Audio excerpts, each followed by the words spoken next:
எங்களுக்கு 10% இருக்கு, 20 எம்எல்ஏக்கள் கிடைக்க வாய்ப்பு இருக்கு, அதை ஏன் இழக்கணும், இதுதான் என்னோட ஃபைட் அப்படின்றாரு. அதாவது 20 எம்எல்ஏக்கள் கிடைக்கணும் அப்படின்ற ஆசை எங்களுக்கும் இருக்காதா?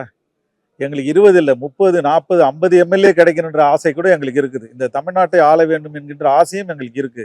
தலைவர் என்னைக்காவது அந்த ஆசை இல்லைன்னு சொல்லியிருக்காரா? இந்த நாட்டுக்கு, தமிழ்நாட்டுக்கு முதல்வராக வேண்டும் என்கின்ற கனவு எனக்கும் இருக்குன்னு அவர் சொல்லியிருக்காரு.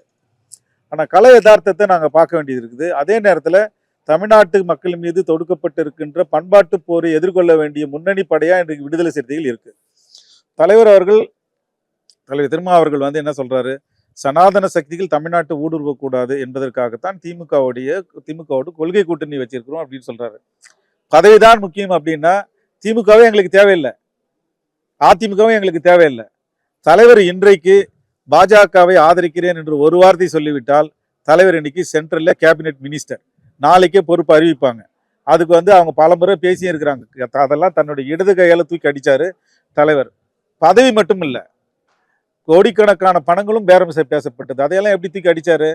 அப்போ கொள்கை அடிப்படையில் உறுதியா நிற்கணும் அப்படின்றதுக்காக தான் தலைவர் இதெல்லாம் பிஜேபி ஆஃபர் பண்ண மத்திய பதவி கூட அவர் வந்து தூக்கி எறிஞ்சார் அப்படின்னு நாங்கெல்லாம் பேசியிருக்கிறோம். பல இடத்துல வந்து தலைவரும் அது சொல்லியிருக்கிறாரு. அப்போ பதவிதான் முக்கியம் அப்படின்னா நிச்சயமா வந்து பிஜேபி கிட்ட கூட்டணி வைக்கலாம்.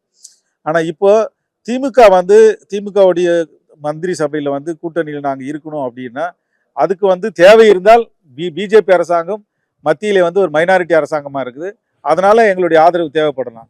இப்போ வந்து ஸ்டேட் கவர்மெண்டா இருக்கக்கூடிய திமுகவுக்கு வந்து ஃபுல் மெஜாரிட்டி, அப்சல்யூட் மெஜாரிட்டி இருக்கும்போது கூட்டணி ஆட்சிக்கான தேவையா அவங்களுக்கு இல்லை. அப்போ நம்ம எதுக்கு வந்து அதை அந்த சார்ஜ் வச்சு அது ஒரு பிம்பத்தை நம்ம கட்டமைக்க தேவையில்லை அப்படின்னு பார்க்குறோம். இப்போ தலைவர் எடுக்கின்ற முடிவு தான் தமிழ்நாட்டு நலன் கருதியும் கட்சியின் நலன் கருதியும் தலைவர் எடுக்கின்ற முடிவு தான் வந்து இறுதியை தவிர